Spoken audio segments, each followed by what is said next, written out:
నమస్కారం. జిల్లా సమగ్ర నివేదికకు స్వాగతం.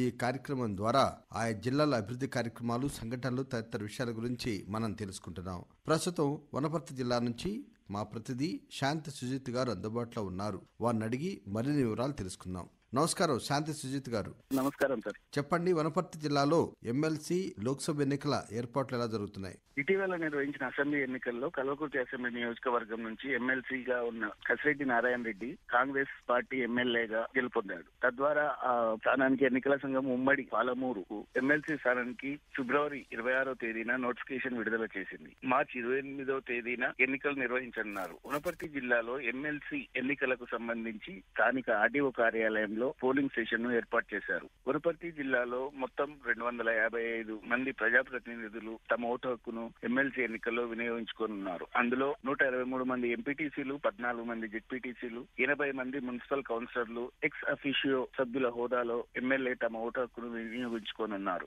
ఎమ్మెల్సీ ఎన్నికలకు సంబంధించిన అన్ని ఏర్పాట్లు పూర్తి చేశామని ఎన్నికల అధికారులు పేర్కొన్నారు. కేంద్ర ఎన్నికల సంఘం సార్వత్రిక ఎన్నికలకు వనపర్తి జిల్లా కలెక్టర్, జిల్లా ఎన్నికల అధికారి తేజస్ నందలాల్ పవార్ ఎన్నికల నియమావళిని అమల్లో ఉందని ప్రకటించారు. పోలింగ్ కేంద్రాల్లో మౌలిక వసతుల కల్పనకు తగు చర్యలు తీసుకోవాలని అధికారులకు ఆదేశించారు.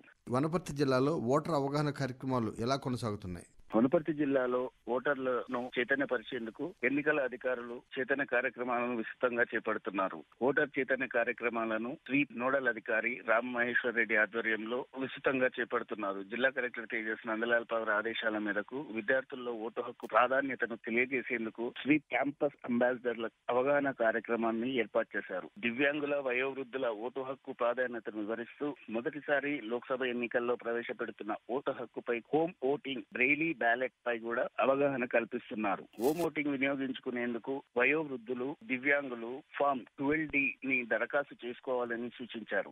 జిల్లాలో ఇంటర్మీడియట్ పరీక్షలు ఎలా జరిగాయి? వనపర్తి జిల్లాలో ఫిబ్రవరి 28వ తేదీ నుంచి మార్చి 16వ తేదీ వరకు ఇంటర్మీడియట్ పరీక్షలు విద్యాశాఖ అధికారి మదిలేటి ఆధ్వర్యంలో పరీక్షలను సజావుగా నిర్వహించారు. ఇంటర్మీడియట్ జవాబు పత్రాలు మూల్యాంకన ప్రక్రియ కూడా మొదలైందని అధికారులు పేర్కొన్నారు. వేసవిలో నీటి ఎద్దడికి ప్రభుత్వం ఎటువంటి ముందస్తు చర్యలు తీసుకుంది? జిల్లాలో రానున్న వేసవిలో ప్రజలలో నీటి ఎద్దడి తలెత్తకుండా గ్రామాలలో, పట్టణాలలో బోరుబావుల మరమ్మతులను వెంటనే చేపట్టాలని గ్రామీణ నీటి సరఫరా అధికారులకు, పట్టణ మున్సిపల్ శాఖ అధికారులను అదనపు జిల్లా కలెక్టర్ సంచిత్ గంగ్వార్ ఆదేశించారు. పలుమార్లు సమావేశం ఏర్పాటు చేసి గ్రామాలలో నీటి ఎద్దడిని ముందస్తు చర్యలు చేపట్టి బోరుబావుల సంబంధించిన ఏమైనా మరమ్మతులు ఉంటే వెంటనే చేపట్టాలని వారిని సూచించారు. పంపు సెట్లు మరమ్మతులను నిధులు అవసరమైనచో వారికి నివేదిక సమర్పించాలని సూచించారు. అదేవిధంగా మంచినీటి దుబారాను నిరోధించాలని, వృధా నీటిని ఒడిసిపట్టాలని వారు అధికారులను సూచించారు. రానున్న వేసవిలో నీటి ఎద్దడిని నివారించేందుకు ప్రతి ఒక్కరూ